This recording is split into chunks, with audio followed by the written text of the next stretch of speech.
بات ضروری سمجھتا ہوں کہنا کہ لاتور سے بھی محمد علی ہمارے جماعت کے صدر خواہش مند تھے.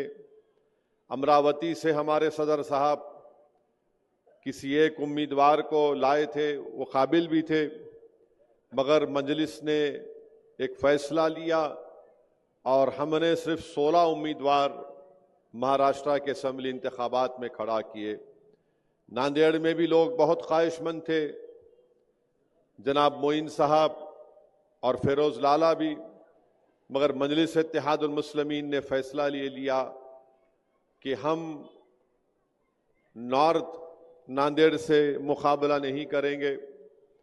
پھر ساؤتھ سے ہم جناب معین صاحب کے حق میں فیصلہ ہوا تو ظاہر ہے وہاں پر صابر چاوش کو بھی تھوڑا تکلیف، انسان ہے، خواہش مند ہے.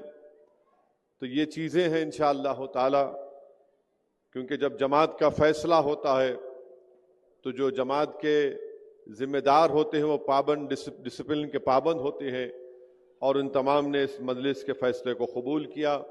میں ان کا دل کی گہرائیوں سے تمام مجلس کے ان تمام اراکین کا جنہوں نے مجلس کے اس فیصلے کو قبول کیا، یقیناً انسان ہے، ہر ایک کی خواہش ہوتی ہے، مگر مجلس نے ایک سیاسی حقیقت کو سامنے رکھ کر فیصلہ لیا، اور مجھے یقین ہے کہ انشاءاللہ تعالی اس سے جماعت اور مضبوط ہوگی. اور جن حضرات کو موقع نہیں ملا، مجھے یقین ہے کہ آنے والے مستقبل میں ان کو اللہ سبحانہ و تعالی ضرور اس سے زیادہ مجلس کے پلیٹ فارم کے ذریعے اللہ ان کو موقع دے گا اور وہ اچھی طرح سے عوام کی خدمت بھی کریں گے. اور ایک بات میں بتانا چاہ رہا ہوں کہ پربھنی میں مجلس نے کسی امیدوار کو کھڑا نہیں کیا.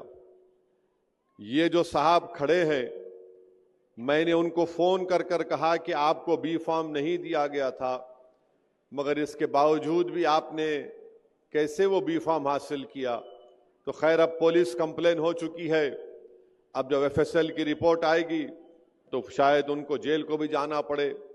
میں نے خود ان سے کہا تھا کہ تم مت لڑو، تمہارے پاس جو تم فارم داخل کرے وہ غلط ہے.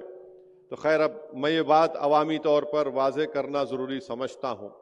اور ایک بات بتانا چاہوں گا کہ بہت سے لوگ سمجھتے کہ امتیاز جلیل صاحب فیصلہ کرتے نہیں کرتے. امتیاز جلیل صاحب سے ہم مشورہ کرتے، ہر آدمی سے مشورہ کرتے.